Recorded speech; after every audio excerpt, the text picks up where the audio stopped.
Kamanong, papunta po tayo dito sa Barangay San Roque, Dao, Lubao, Pampanga, para bumisita sa isang farm na kakilala natin, ang ABM & Sons game farm na pag-aari ni Mr. Genesis Mendoza.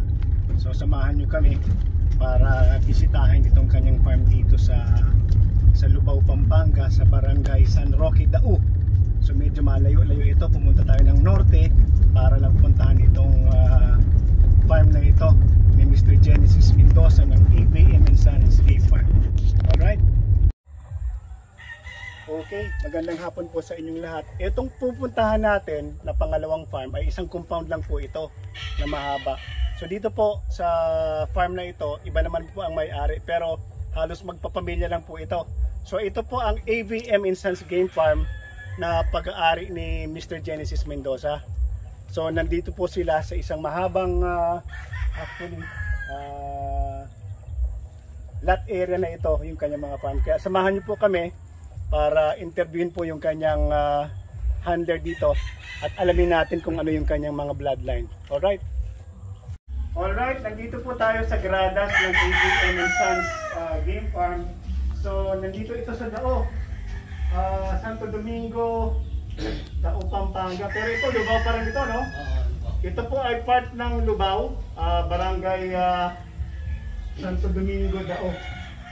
So ayan, so ABM & Sons Game Farm. So mamaya kakausapin natin yung kanyang handler, tapos tatanungin natin kung ano yung mga bloodline na nandito niya, dahil nakita ko mamaya itutusin namin sa inyo yung mga na-corded na packs na dito. At hantayin natin na matapos magpakain si Mr. Jan. Jan din yung pangalan niya, na handler ni Boss Genesis Mendoza ng ABM & Sons Game Farm.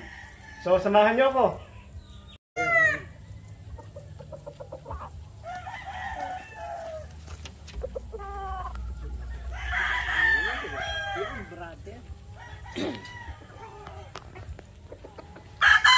Gandang hapon ulit sa inyo.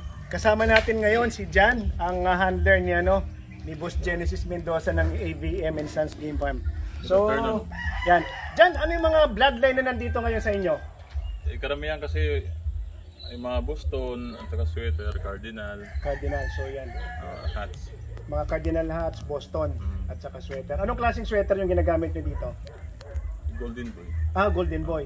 So, mamaya iikutin natin at tatanungin natin kung ano yung mga bloodline na nandito para malaman ho ninyo. Dahil nagbibenta ho sila ng mga kak, mga quality po yung mga mga manok na nandito. So, saan kayo usually naglalaban? WPC. WPC. So, puro kayo WPC ang laban ho ninyo. So, itong mga nandito ay banded ng WPC. Banded lahat. So, I understand may laban yata kayo sa Santa Quiteria, sa Novaliches. Sa Santa Monica pala, Santa Monica. February 16. February 16 na 6 kak. Hindi, 5 stag. 5 stag. So, ikot tayo dyan at tanungin namin sa inyo kung ano yung mga bloodline na nandito. So, dyan, ano itong mga bloodline na nandito? Ito. Boston din yan, may halong sweater. So, Boston at saka sweater. Golden Boy. So, yan po. Actually, mga Golden Boy karamihan ng mga nandito kasi ito yung mga magandang maglaro at manalo. Tapos ito, meron ditong maganda. Gwapong-gwapo, ayan, no? Ito din ay Boston sweater, no? So, saan galing yung mga ninyo, materyales? Yung Boston kay Will Jim D. Yung Boston po, galing kay Will Jim G. Tapos yung mga sweater? Yung sweater kay Nito. Kay Nito. Yung mga sweater na nandito ay na Nito Mendoza. Si Nito Mendoza po ay kapatid ni Attorney Jun Mendoza ng JM Fantastic. So, malamang meron din dito mga JM Fantastic line. So ikutin natin kung ano yung mga bloodline na nandito para makita ho ninyo. So ito, meron ako nakitang magandang bulik dito. Anong bulik yan? Saan galing yan? Yung tatay dyan yan, kay Nito. So ang tatay ng bulik na yan ay galing kay Mr. Nito Mendoza, na kapatid ni Atty. Jun Mendoza. So yan ang bulik. Ang inahin niya ay bulik. Yung tatay na. Okay. Mga sweater din yung tatay niya. So sweater bulik po yan nakikita ninyo. Andito. Cardinal na Cardinal. Yan, Cardinal Kelso po. Saan galing ang Kelso ninyo? Kay Nito Mendoza. So, Actually, kung isusource po ninyo ang mga bloodline, so si Attorney Jun Mendoza, ang kapatid niya, si Nito Mendoza. So alam niyo na ang ibig sabihin ni Huni nun. Ng fantastic. Oo, ng JM Fantastic. Si Nito Mendoza at si Attorney Jun Mendoza magkapatid po. So yung mga nandito yung mga manok actually galing kay Nito Mendoza. Yung kanyang materialas. So meron dito sa Possum Sweater. Yan. Galing din yung kay Nito Mendoza. Ayan. Okay. Para po sa kabatiran ng lahat, actually kilala po dito sa Pampanga si Nito Mendoza dahil yung mga manok niya nagpapapanalo. So saan kilala si Nito Mendoza? Anong mga nagpapanalo niya mga manok? Cardinal Kelso, no? So ang signature niya is Cardinal Kelso. Okay. So ito, yan, Boston Sweater din mo yan. So William G na Boston at saka sweater ni Nito Mendoza. Golden Boy sweater. Ayan, Golden Boy. So meron ako nakita ditong medyo dark na dark foul. Ano yan? Okay, hindi. So, ayan. So, tanungin natin si Jan. Yung Gilmore mo maganda. So, ito anong klaseng kwan yan? Cardinal Kelso. So, ngayong araw na ito, kasama din ho natin si Mr. Almon Mendoza. Ito po ay breeder din po sa Almon Mendoza na nakabase sila sa kwan dyan sa Betis, Pampanga. So ito lahat po ito Mendoza yung nandito. Mga Mendoza breeder po. Magandang hapon po. Ayan si Mr. Almon Mendoza. Yan. So yan, iikot po tayo. Tapos alamin ho natin. So nagbebenta din kayo dito. So maya maya siguro pwede ko makuha yung number mo para makita nila at pwede silang mag-inquire sa inyo. Oo. And then ibibigay din siguro namin yung number ng boss nila na si Mr. Genesis Mendoza. So dito po wala kayong itulak kabigin dahil ang makikita ho ninyo pag nag-ikot tayo ay puro mga gwapong mga manok ho nandito at high station. So yan, ikutin ho natin para makita ninyo. So ito dyan, puro mga sweater din yan. Yan, gwapo ho. 5K Golden Boy. Golden Boy ho, mga Golden Boy nandito. So ayan. So yan, halos karamihan dito mga sweater, puro mga gwapo. Ito. So, ilan lahat ng mga cocks nyo dito? Lahat. Oh, ilan cocks nyo dito? 120. Mga 120. Meron kayong more or less mga 120 na pwedeng pagpilian. Pwede rin kayong maglaban at mag-finance po.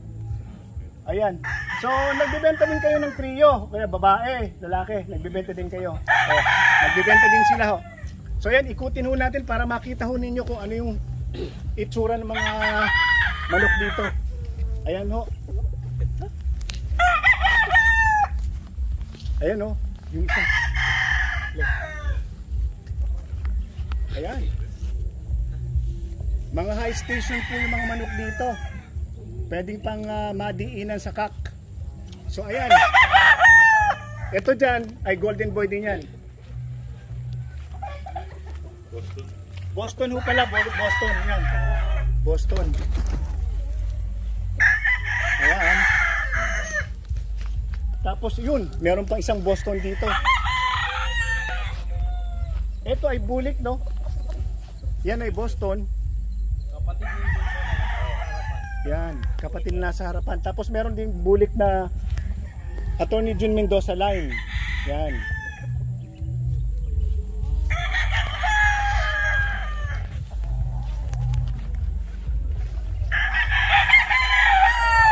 So ganito galing yan. Ha? Ganito galing, fantastic na galing. Yan po ay at JM Fantastic line na sweater, no? Anong klaseng sweater? Golden Boy sweater, pero galing po yan kay Nito Mendoza na kapatid ni Attorney Jun Mendoza. So yan. So ito po ay mga marginal cocker lang pero quality po ang mga nandito. So pwede kayong mag-inquire at magtanong at bumili po dito sa farm ni Mr. Genesis Mendoza. Ayan, tingnan mo ninyo para makita nyo. You can see it for yourself kung gaano ka quality ho yung mga manok na nandito. Dyan. Nagpapa-finance din ho kayo. Oo.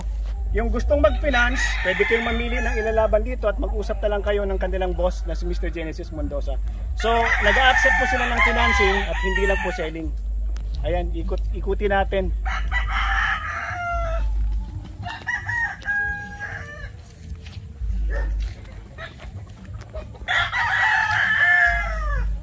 Ito ano to?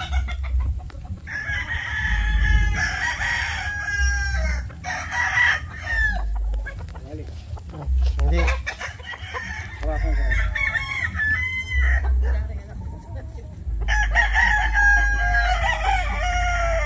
Medyo pumatal. Ah.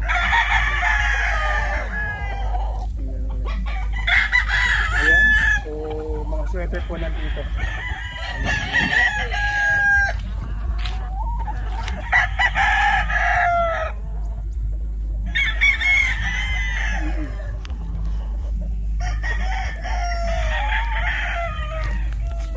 Yun ano yun? Yun ang buko dito. Hindi sa amin. Ay, awesome.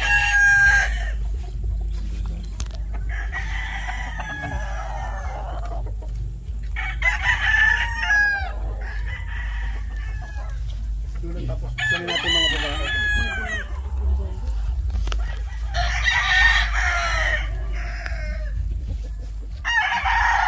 Ayan ho, ayan ho.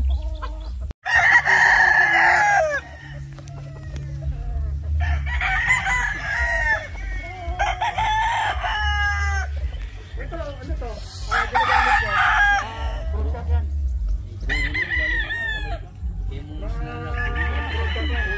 Robol. Mga robol. Imported. So, tara, ikutin natin dito para matanong natin si Jan kung ano yung mga nandito ng mga babae. So Jan, meron dito mga babae. Ano yung mga babae na nandito rin yun? Ayan, meron tayong babae dito. So ito, ito po yung mga materialis na babae. So ano itong mga babae dito yan? Yan, Boston po yan. Ito Boston. Mali. Ito yung mga Boston.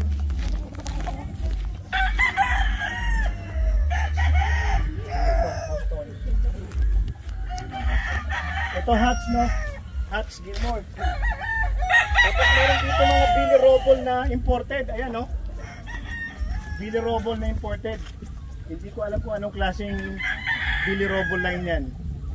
Pero mukha siyang hats siya. Parang mukha siyang McLean looking. Parang McLean, Old sweater dito. Ito ang mga old sweater. Ayan, sweater. Boston din yung babae. So yan yung mga Boston. Usually mga straight from Boston. Ito sa mga old sweater na broadcast nila dito.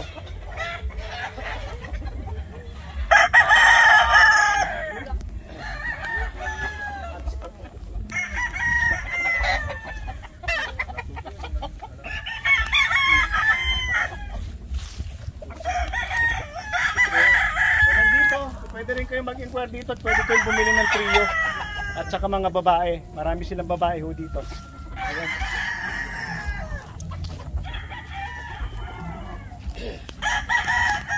Mamaya, ibibigay namin yung number ni Jan para pwede kayo mag-inquire sa kanila. Gusto pong mag-inquire, kukunin namin yung number ni Jan at pwede kayong mag-inquire sa kanya.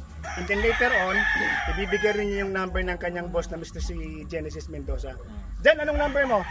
0907 0907 894 894 6508. 6508. Ulitin natin. 0907 0907 894 6508. So yan po ang number ni Jan. Tapos yung number naman ni Boss Genesis Mendoza, para pwede ninyong tanungin at mag-inquire sa kanya rin directly.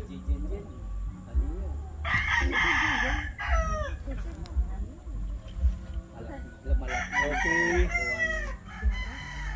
0921 ay 29 Okay, yung number ni Mr. Genesis Mendoza ay 0929-848-00. Okay, ulitin ho natin. 0929-848-0283. Ayan po. Nagpapasalamat po kami kay Jan at sa kanyang boss na si Mr. Genesis Mendoza sa pagpapaunlak ng pag-feature sa kanilang farm. So again, AVM & Sons, Lubao, Pampanga. Maraming salamat.